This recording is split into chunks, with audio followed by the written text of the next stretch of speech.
welcome to my channel. Matapos ang mahabang biyahe, 3 linggo na paglalayag mula dito,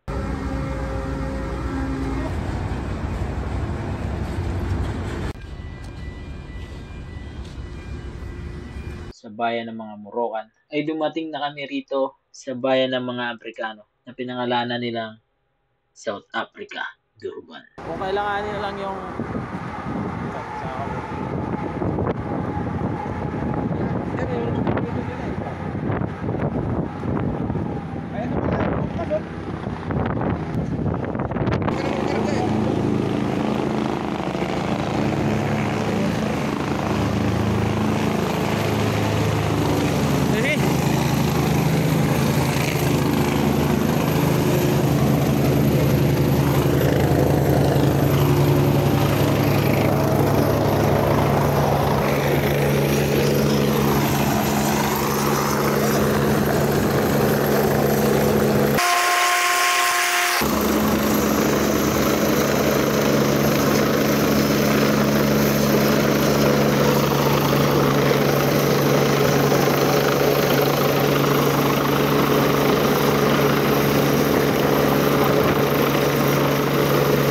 yan ang pinakakakaiba pagdating dito sa Durban. Gumagamit sila ng helicopter para makasampa ang piloto sa barko due to high swell and strong wind.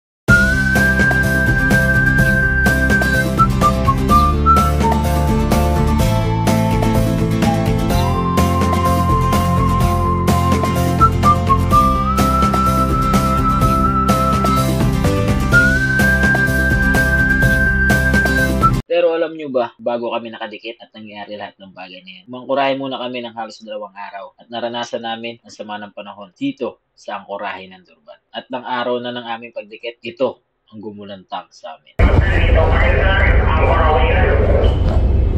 Ano yung itsura yung saan siya nagsabi? Sa isang ano lang, sa isang blog lang. Hindi nyo pwedeng masiluan ng burino, isang blog na nakalusot yung burino dahil sa ilalim ng chain para manigira natin kapyan yung ano, yung chain, tapos i-area natin yung plug. Durban, Portugal. Yes, ma'am. Regarding the anchor that we chain that we snatched on the bottom, it's still there on the first attempt. We will try another attempt.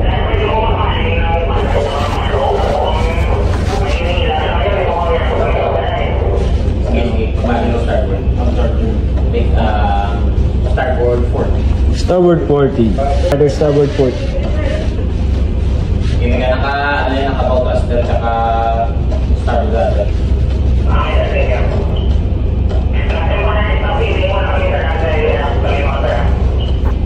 Brake nila ang brake nyo kasi baka maulog.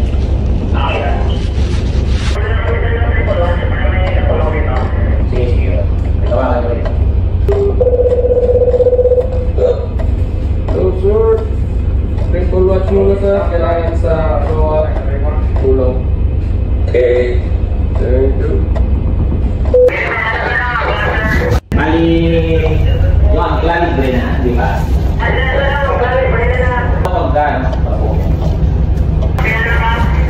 Alright, thank you. Walang problema. Dahil nagkilang ng ligma. Very good. Nakancel ko na sana kay. Kung makita nyo, napakatindi ng pangyayari. Isang mahabang chain ang nahuli ng angkla namin. Yung talagang pinahirapan kami nito. Pero sa pagtutulungan ng mga tripulante ng barko namin at sa isang magandang diskarte na pinagsama-samang idea ng bawat isa, nalutas ng problema. Nalutas at parang nabunutan ng tinik ang barko namin.